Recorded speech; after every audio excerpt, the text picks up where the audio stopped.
matter at all. Then we made the decision to acquire private jets from Textron Aviation. And this was rough, but not that I said, okay, you have to shit your pants or something like that. 80, 100, 120 million. So the sky is the limit. Should I own a boat or should I rent a boat? We had Sting, we had Robert Redford, all that kind of people.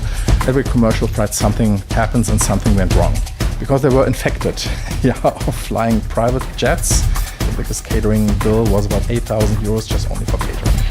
So what do you do on Instagram that people reach out to you, actively promote your services? Dancing. What are you doing as a passenger? Don't die, because there is a button. It is very, very expensive.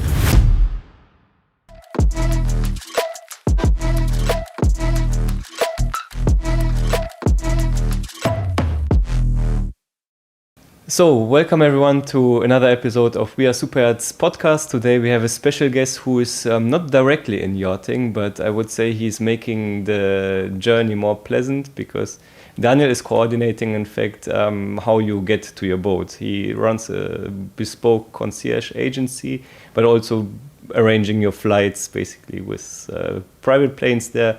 It's a full service house. So welcome, Daniel. Thanks for being with us. Yeah, welcome, Bogdan. Thank you for invitation. And I'm super excited to be here for the boat and the yachting show. And let's talk a little bit about it. Tell me a little bit how you got into luxury industry, how you became the person who you are now today. Yeah, actually it's half driven by coincidences, how it is in life so far. So I started my career as a pilot in 1997, working for different airlines and also for regional carriers, which I had the ability, to build it up because of my previous life in all fields of aviation, being a flight attendant, being a ground staff guy, operations and so on and so on. And before that, I studied philosophy. So it's a really, really nice combination. And in 2001, I was hired by my company, Hahnair, which was a regional carrier with different services between certain airports. So then we involved ourselves. There was two investors took over the company in 2003. So the headquarters is in Dreieich near Frankfurt, and I built up the airline for the core business of Hahnair, which has to do with indirect ticketing solutions. That was the reason why we had to found the airline relatively new, and to being an IATA airline, you must have certain things to do. And then we made the decision to acquire private jets from Textron Aviation, which was suitable for us because the maintenance and everything was set up in Düsseldorf. So I moved the whole thing of the private jets to Düsseldorf. And then we started somehow out of nothing, out of the blue. And we did broker business and tried to fill up the plane from that. And then by coincidence, you know how it is in life, then you're starting flying VIPs. So and another VIP and another VIP and people from the sports, and everybody liked that service. Then it came to my mind, just flying people from A to B, that's too easy. There are a lot of competitors in the market, and we thought about, we are small. We are not a really big, we have no competition because we're too small. So we involved Connoisseur, which means when you wake up in the morning and you dress up, that's the only thing you have to take care about it. From door to the plane to, arriving at the point you want to be, we take care. It's like a concierge product. And and that's the big fun, taking care of the clients, and then Hollywood showed up. We have a lot of people, a lot of famous people flew with Hahnair, named Joan Collins, everybody know Dynasty, she's in the meantime 91 years old and still flying with Hahnair. We have a lot of clients and customers like that from the market. We had Sting, we had Robert Redford, all that kind of people that likes to fly with us, and it's really the fun taking care of that people. The thing is that you are connecting that people, and there are still friendships built out of that. Funny-wise, if we're talking about boats and yachting, it's the same thing. We have now, if you see at the general aviation side of the Düsseldorf airport, it's full of airplanes because somebody has to transport the people, be it the manufacturers at itself, or the clients who has already boats or are interested in buying boats.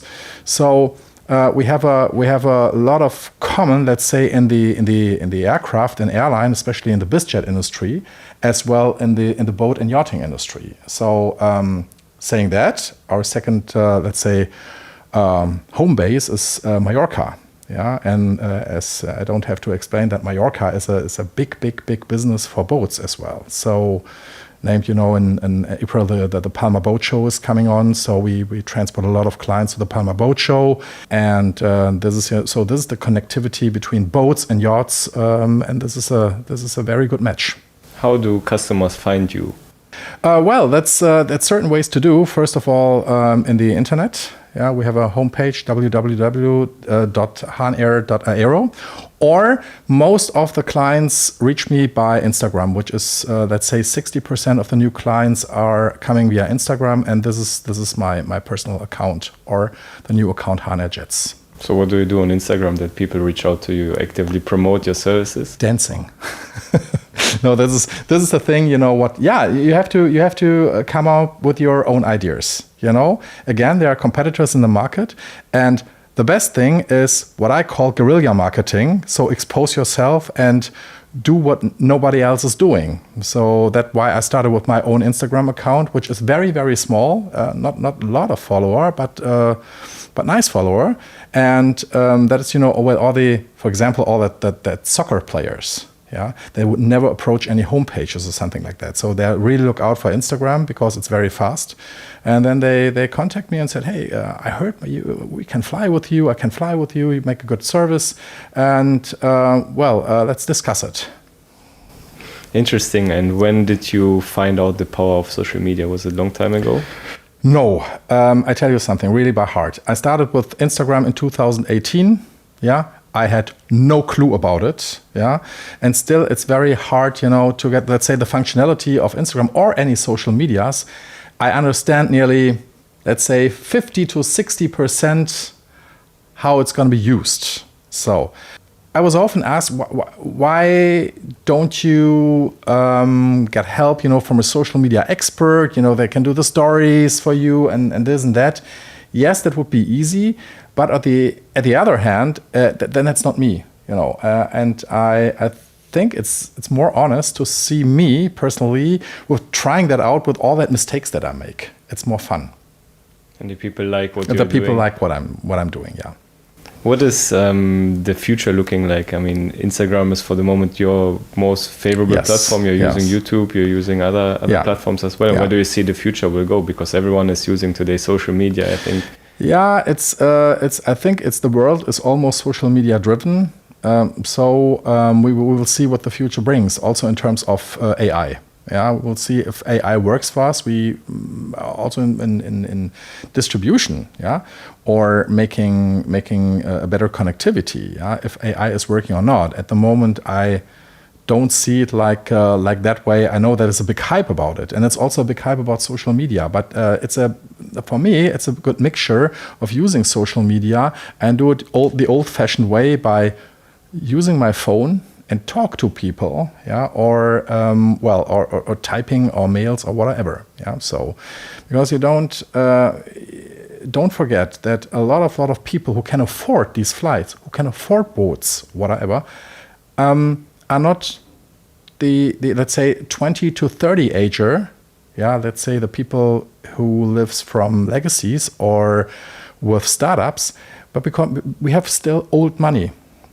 The old money is not that, let's say, Instagram or social media affin. So there's a hard thing to approach them. So we need a good mixture of both. So yes, to answer that question, the future is in social media, but it's not, in my case, not the hype that everybody expecting or everybody is doing. So this is a very interesting point. So, for example, I'm a football player. I will find you on social media, how you're dancing. I will contact you. And how does it, I want to get to Mallorca in a week. How does it work then? It's very easy. You contact me and you ask where do you want to go? Yeah, and I make you a quotation. My team in Düsseldorf, we got charter salespeople and dispatchers. They're doing the quotes. I mean, I can do it by myself as well, but it takes time. And then within, I think, 1 hour or so, you got a robust answer. Yes, we have the availability. Yes, we can do that. The costs are this and the costs are that, and we take care about the limousine service from home, and then you should go. And this is just a Düsseldorf-based service, or well, actually, the planes are based in Düsseldorf, where our operational headquarters is. But the thing is, it's not that you as a customer have to come to the plane. It's much more different. The plane comes to the customer. So it doesn't matter if you want to fly out of Düsseldorf, you want to fly out of the rest of Germany, or like in our case, our second biggest market next to Germany is UK. Yeah, for any reasons, because they're suffering, first of all, of good operators, and due to the Brexit, if they're flying, let's say, with a UK airplane within European routes, they have to very, very high taxes. Yeah. So, and that is the reason why UK is one of our most strongest market. And what are the benefits of flying private? I mean, COVID, I think, accelerated. Well, exactly. COVID accelerated the boom because the people were afraid of. First of all, there were no flights at all. Yeah, the world was nearly standing still. So BizJet Aviation, we were the first ones who started getting back in business after opening of the borders. Funny wise, then the clients contact me and said, okay, well. We want to go out. We can't stay at home anymore. We want to go out. Where can we fly? I said, okay, let's see. The Canary Islands are open. So we flew like hell to the Canary Islands. Then the Canary Islands closed. Then the clients called me again and said, wait, okay, where can we go? Cyprus. Cyprus is open. Yeah, let's go to Cyprus. So we flew to Cyprus. When they closed, said, where can we go? Dubai. And so on and so on. So we had a lot of people who could afford it flying then privately and said, well, we are in a bubble. Yeah, so there are not 180 or 200 people around me. So that's fine. Interesting. There were people in the past, they said, no, I don't want to spend, for instance, Palma Düsseldorf is around 25,000 euros. And in the past, they said, no, we don't want to spend 25,000 euros if we go commercial with Eurowings for 350, and then we spend all that money in a beach club with 10 bottles of Dom Perignon. COVID changed everything. So the people started to think about, said, no, the beach clubs are closed anyway, and we want to be safe, and then we want to fly exclusively. So then, after COVID, we thought maybe the trend now of traveling is going backwards, because COVID is, well, let's call it over, and the people are going back to their old life. But it wasn't. So, because they were infected of flying private jets. That is the thing that, you don't have to wait. You don't, overcrowded people, overcrowded airports, overcrowded planes, and all that things which is not very comfortable anymore in flying. And I'm flying all over the world in 1 year. And I tell you something, I loved it to travel, and now it's awful. Yeah, it's really awful, because every commercial flight, something happens and something went wrong. That is the reason why we saw the trend and the boom in doing private jets. And how far you can go? What is the range of your planes? Well, the range of the planes, normally what we are doing is within Europe. Yeah, and we have the hotspots, especially in summer. It is the Balear Islands. We have southern France, and of course Sicily, Olbia, that kind of places. While it's in the winter time, it's St. Moritz, it's Kitzbühel, it's all that famous winter sport, Courchevel, and all that places where the skiers want to be. And farthest would be Dubai. And what is the benefit of using an agency like yours compared to owning your own plane? What is the difference there? Oh, yeah, the difference is owning your own plane. And I think this is an interesting question, because I think it's also related to boats. Yeah, because there's a big discussion of should I own a boat or should I rent a boat? Owning an airplane is very, very cost intensive. Yeah, it's not only that you need the capital to buy the aircraft, but the thing is in terms of insurance, in terms of maintenance, in terms of programs, whatever it is very, very expensive. And I'm often questioned by people and said, "Hey, Daniel, we like it to fly with you, but tell me, how about to buy an own aircraft?" And I say, it makes only sense if you need a lot of off-writing in your company, whatever it is, or money doesn't matter at all. if you are able to throw the money out the window, then you're hardly invited to buy an aircraft, and I will operate it. But anyway, it's normally cheaper to rent an airplane and to charter an airplane than own an airplane. That's the simple answer. But you would also sell aircrafts. You're doing it actively in the business, or? No, actually, what I'm doing consulting for people who are really interested into buying aircrafts. So they approach me, and I'm telling them, okay, if you want to have something, please let me know what are your needs, and then we are looking for aircraft, searching for aircrafts, and of course we find aircrafts and then sell also.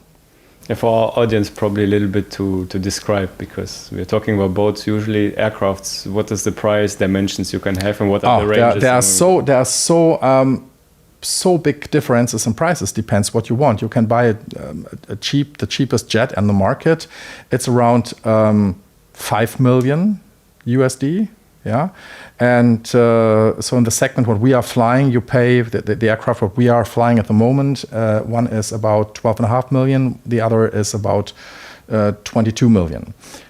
But the range is endless. I mean, you can normally private jets like different brands, but what the people don't know normally is you can also have a Boeing or you have an Airbus or whatever using as a private jet, and then you about 80, 100, 120 million. So the sky is the limit. Do we see those planes in Germany often, those big ones? No, not really. It's most probably if you rented that plane for, let's say, for superstars or like bands like U2 or maybe the biggest one I saw is the 747 from Iron Maiden, yeah, and was I think last year or the year before last year in Düsseldorf. Very, very funny, because the singer of the band, Bruce Dickinson, he's also a pilot. He's flying that plane as well. So, but normally the range is, if you fly big ones, it's normally Gulfstream or Bombardier.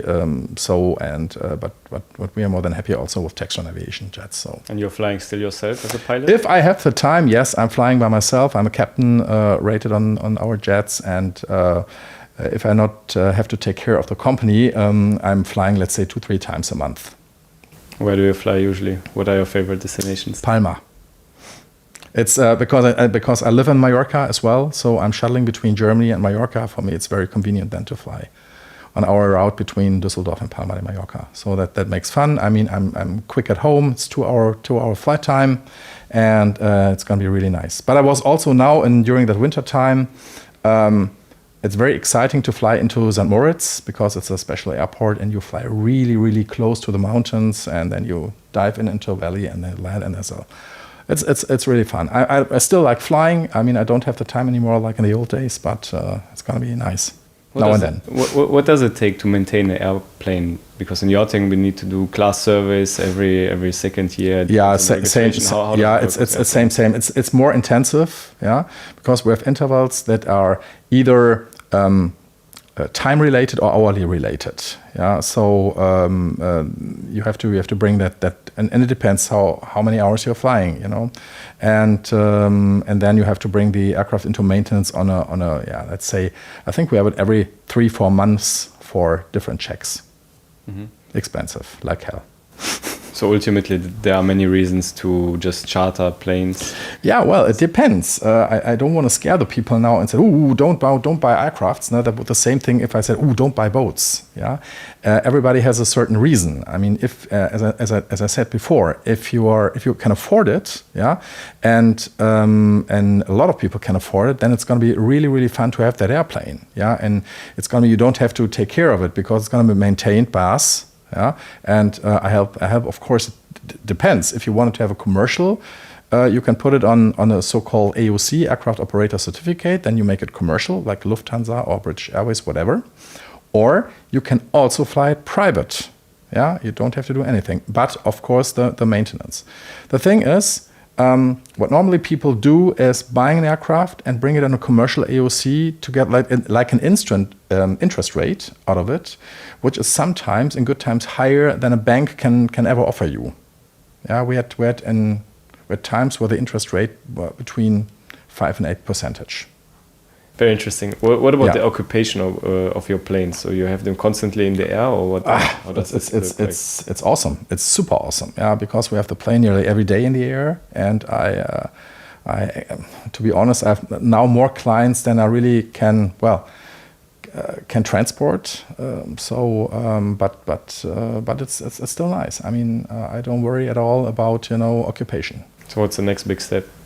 Or the next step? Well, I think the next step is we have it like it is, because it's nice in that size what we are, and I don't want to lose, the status as the concierge airline. So next steps are, we're going more and more public, let's say in appearance of, TV shows or working together with different galas where we appear. We have a very big partnership which called Sonnenklar TV, which is like QVC for travel, and I did a lot of things with them. So we are starting exposing more ourselves, and that is why we get why we get the clients from. This is what I told you in the beginning. It's about dancing. So, and this is the thing what I like to do, and then get the clients and make the most or the best job to do for them. And you also build up personal relationship. Absolutely. That's the biggest fun, because we started normally in a business relation, and it's very nice. Then if there is a stable friendship out of it, that's really cool. Yeah. So who are your friends? Yeah, for instance, Joan Collins and her family. It's very nice, and a lot of things, a lot of stars. The problem is I cannot tell you names, but it's really, really fun. And I suppose those people also usually live in Mallorca, or they have to some extent. Well, no, different places.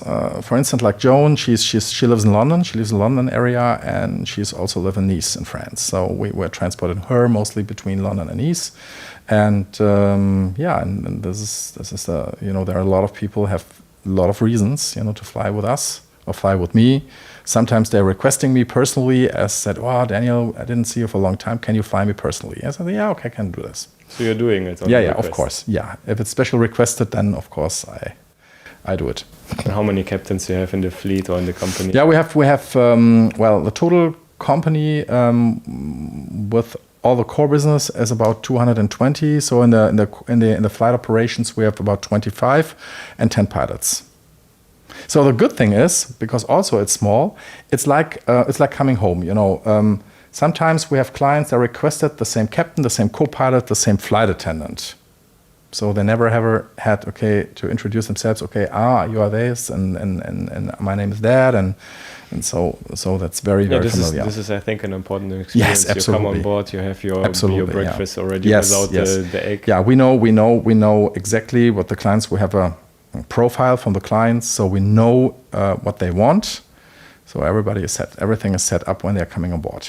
What is in terms of yachting and in terms of maybe real estate, because I think it goes all hand in hand. Are you also having some experience there? Absolutely. The real estate industry is also a big point. A lot of people are flying, especially to and from Mallorca, especially from this region, because of the real estates, buying things. We have a partnership with one of the biggest real estate companies, based also the headquarters in France and in Paris, but they have a lot of business in Mallorca. That's John Taylor and real estates, and it's a very fruitful and nice cooperation with them as well. So they are bringing us customers, we are flying customers, and this is also a nice relationship. What were did you have like some examples of weird requests you received, or some strange requests in terms of your services to bring to some different destinations to arrange this and that? If you can disclose, or not really. Let's say the things is that if clients have certain catering requests, normally you have a standard catering, which is fine, but there are clients requesting so weird catering orders, which took us more than a week to organize it from different parts of the world. And I think the biggest catering bill was about 8,000 euros just only for catering. Only for catering, yes. Can you disclose what it was? Not really, but it was weird. It was a person, I never expected that, but that is also fun, if you have a lot of clients, you see in the media, they are very hard to handle, at the end of the day, are the nicest people. And you see people in the media who are very easy to handle, seems very easy to handle, they are really hard to handle. So it's also, every day it's a surprise. Interesting. What about, I'm personally afraid of flying. I still need to fly quite often. What about turbulences? How does this work? Okay, actually, and this is also an interesting subject, because 80% of people are, I will not say fear of flight, but they are very uncomfortable, because it's about control, it's about the size of an aircraft, you have to rely on people that you don't know. So it's also a thing, what I do is to make seminars, with people are afraid of flying or uncomfortable to flying, to explain about the techniques of the airplane, and how it's the best way to relax and what you can do. In terms of turbulence, this is an interesting question, because a lot of people are approaching, wow, this is a small aircraft, it must be much more turbulent than in big ones. And this is the big mistake. Just assume, if you got turbulences and you got a big plane, let's say an Airbus A380 with a big tail, there are more forces, are going into that big things, and as it in small airplanes are. I was flight attendant for almost 7 years, and I had times, when I flew an Airbus A330 or MD-11. Most of the people don't remember that, but you know what? It was hell in the back. And the cockpit didn't even feel something, because this is really a big difference where you are situated in the plane, and in the biz jets, this is like it's so stable, It's normally you don't have any big36,000 And the other thing is, normally, let's say Boeing or Airbus or some kind of jets, they're flying something about 36,000 feet. We are flying 45,000 feet, so 10,000 feet higher, where we're normally above the weather, and then it's really quiet. And these are the two big advantages of flying private. It's the height of the flight, and also, it's much more stable than big aircrafts. But still, if you encounter turbulences, the plane is behaving differently than a large one, and obviously. No, not really. It's not really behaving differently. It's a plane. So there's no big. If it's really getting rough, it doesn't matter if you're sitting on an Airbus or on a private jet. And mostly the turbulences occurs in low level. We had this. I just came back from Salzburg on Sunday, and this was exactly where the weather changed from cold into warmer air, and which means that the air pressure is climbing again. So you have this divergences. And then it's going to be turbulent, and this was rough, but not that I said, okay, you have to shit your pants or something like that. So we know what we are doing, and if I would say this is not a good condition to fly, we will not fly at all. But I have as a pilot, I have another feeling for turbulences than a passenger has, of course. And technically, you can fly with a small plane. Compared to a larger, Airbus, you can fly with the same weather condition. Then you can take absolutely. Yeah, and our let's say, and this is a very, very interesting discussion. Also, I'm at the International Air Transport Association in some committees, and in our private jet industry, we have much more advanced technology than in Airbus and Boeing. Much more. Interesting. Better situational awareness, better flight guidance systems, whatever it is, everything is much more advanced than the big ones. And this is probably also what we have in yachts. You can upgrade everything. Same.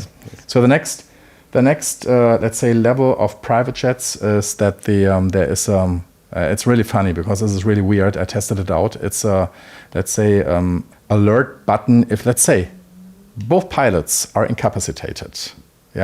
What are you doing as a passenger? Don't die, because there is a button. You just have to press the panic button, and then the airplane knows nobody is in the front. It calculates themselves the next suitable airport. Takes all the measures, takes the descent. It makes the landing, sets the flaps, sets the wheels. Lands, stops, and tell you now you can go out. This is what we have already now. That is what we have already now. Wow. Where's the future of aviation taking us? Yeah, also a good question because this is a very, very controversial discussion because the people are saying, well, full autonomic flying, is it good or is it bad? I think the future will be that there's still one pilot in the cockpit to manage the flight and, let's say, to do something if all that nice gizmos are not working anymore. But I think the pilot of the future will work from the ground. He goes to a certain place, go to his shift and say, now I make the takeoff for Los Angeles. If the plane is in the air, he switches the seats and now I'm going to take off to Miami. And he's like a controller, control the airplane by flying it virtually. So I think this is the way it could be in the next, let's say, 20 to 30 years. Yeah. The other thing is, of course, a discussion you can't get out of the way is sustainability. But again, you know that everybody is bashing our industry, especially the private jets.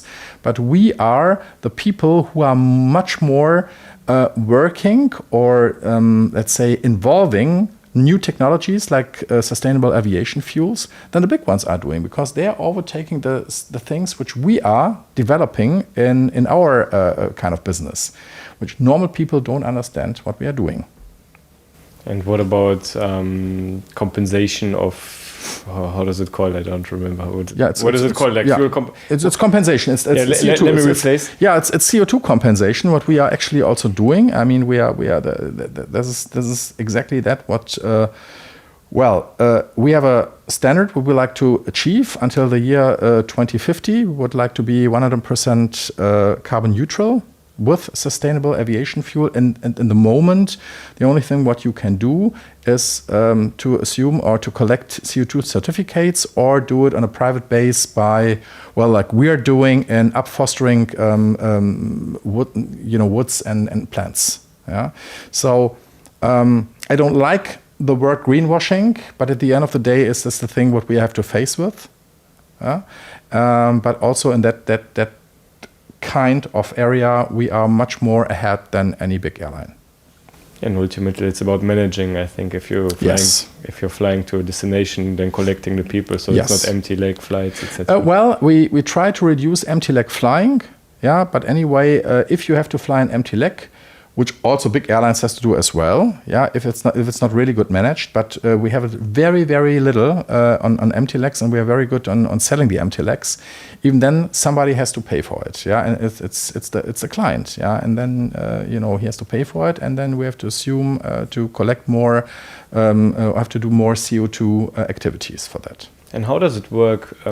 For example, I know from the big airlines, they are always changing their home base based on the license they acquire. How does it work that you keep your 2 airplanes in Düsseldorf? You need to prolong your slot there, or how? Yeah, that's normally it's all automated. Yeah, and you have to. There is a lot of things you have to consider, but it works fine. Yeah, so we have a dispatch team, taking care of the slots, taking care of the calculations, and that is the advantage. If you have a small fleet, it's different than to manage 2 airplanes or 3 airplanes instead of, let's say, 400 airplanes, which are all spread all over the world. Yeah, so this is relatively easy to handle. And this is also probably then reflecting ultimately in the cost of the service. Yes, exactly. Yeah. Who are the main competitors, let's say, in Germany? Do you have main competitors in this? No, as I told you, we have at the end we don't have any competitors because we are too small. And the other people there's a couple of private jet operators and good private jet operators in Germany, but they don't have that service because they have to see, okay, there is, I don't want to say a price battle in the market, but everybody has to watch, about the prices and keep an eye on it.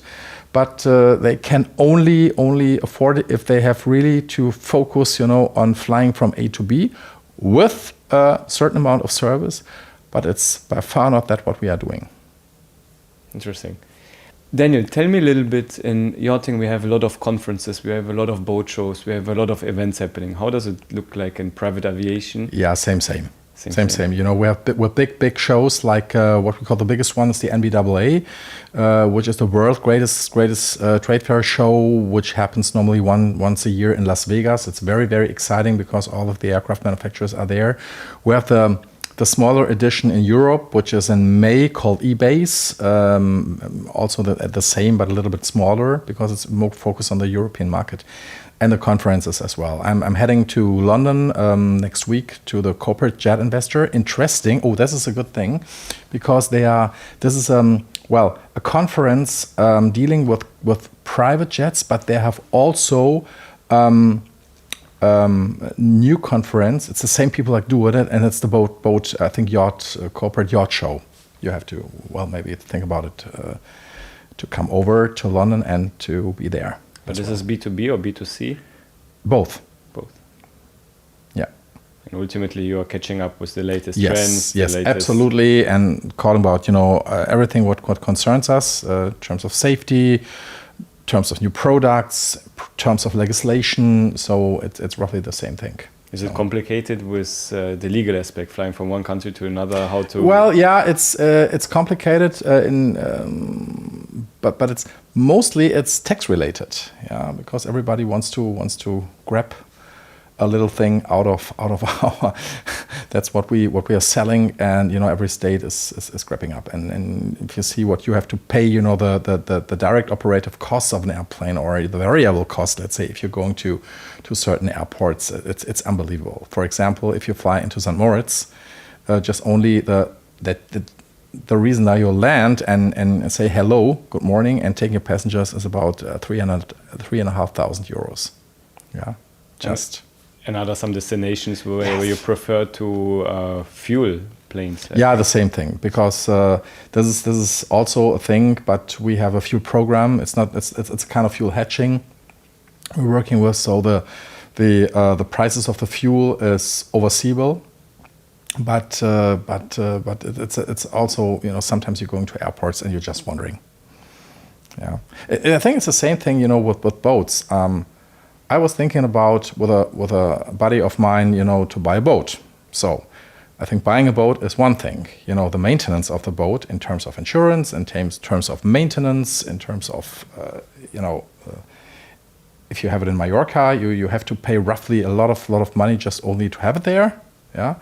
And this is the same thing. Why we considered, is it better? And this is the question what you had in the beginning, also with the private jets. Is it better to buy a boat or rent a boat? I hope I will find out in the next days when I'm going to the show. Well, this is a fantastic end, I think, of our conversation. Yes. Thank you very much, Daniel. Absolutely, Bogdan. It was a pleasure. Yeah, yes. And thank you so much for inviting me. Yes, and if you have some further questions, just follow Daniel then on Instagram and thank you so much. Leave some comments in absolutely. the box below. Thanks very much. Thank you.